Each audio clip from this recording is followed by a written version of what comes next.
Ces falaises en bord de Meuse présentent des parois érodées par le temps et la repousse sauvage de la végétation les rend instables.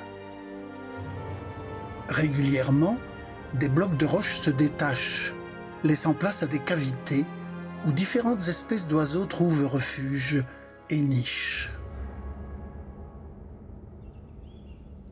C'est le faucon pèlerin qui va retenir notre attention. Entre 1945 et 1972, ce rapace connaît des années noires, frôlant même l'extinction.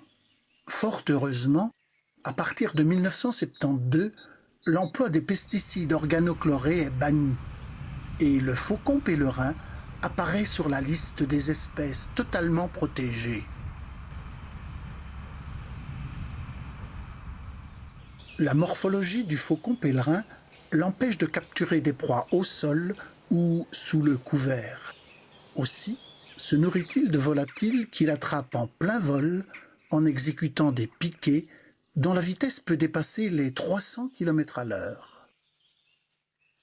Afin de pouvoir respirer durant ces impressionnants piquets, le faucon dispose à l'intérieur de ses narines de petits organes appelés frelons.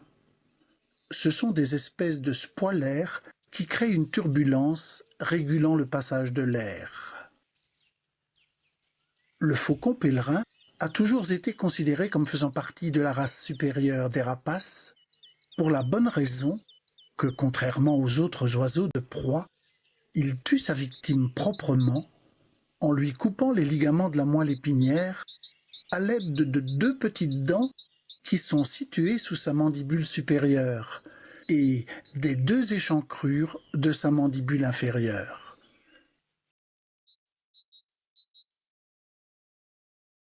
Les faucons pèlerins vivent en couple stable à vie. Dès la mi-janvier, ils se retrouvent sur leur territoire pour nicher.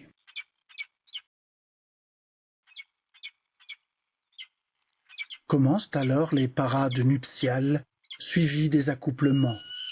Ceux-ci ont lieu plusieurs fois par jour, durant une période qui se prolonge jusqu'à la fin de la ponte.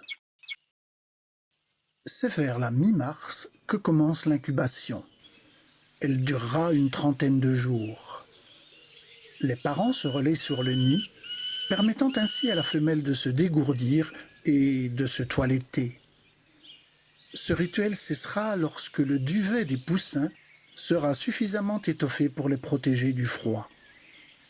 Alors seulement, les parents pourront chasser conjointement pour nourrir leur progéniture.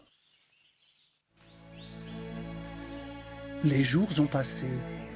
La flore s'est parée de ses plus belles couleurs.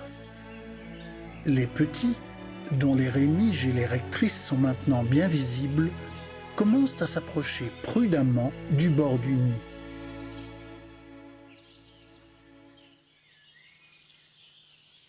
Pour ce rapace de haut vol, la réussite de ses chasses est vitale. Aussi consacre-t-il beaucoup de temps à l'entretien de son matériel, plumes, bec et serre. Un défaut, même minime, dans les rémiges ou les rectrices, peut lui être fatal.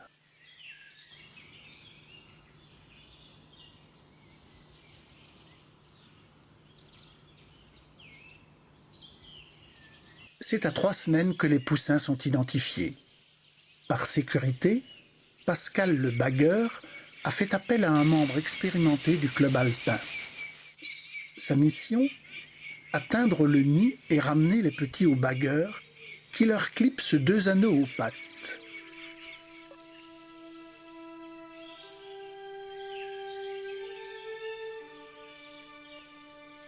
Le bagueur prélève ensuite à chaque oisillon quelques plumes du thorax qui serviront à déterminer son ADN.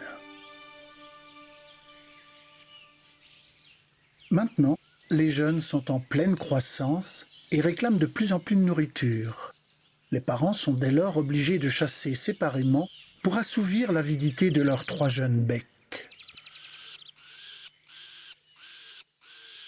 Voici le temps des exercices de musculation.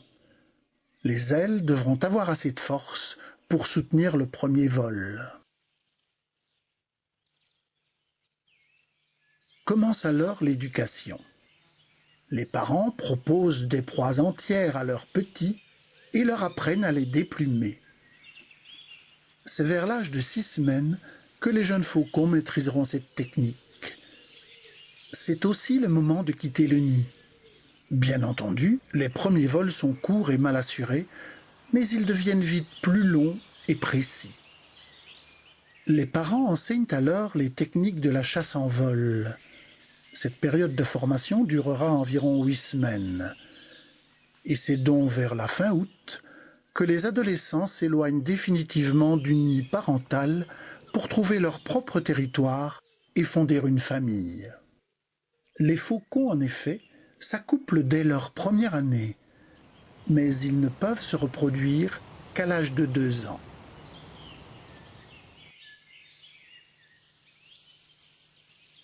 Les parents, eux, se sépareront et vivront alors seuls pendant quelques mois, en restant néanmoins sur leur territoire de chasse.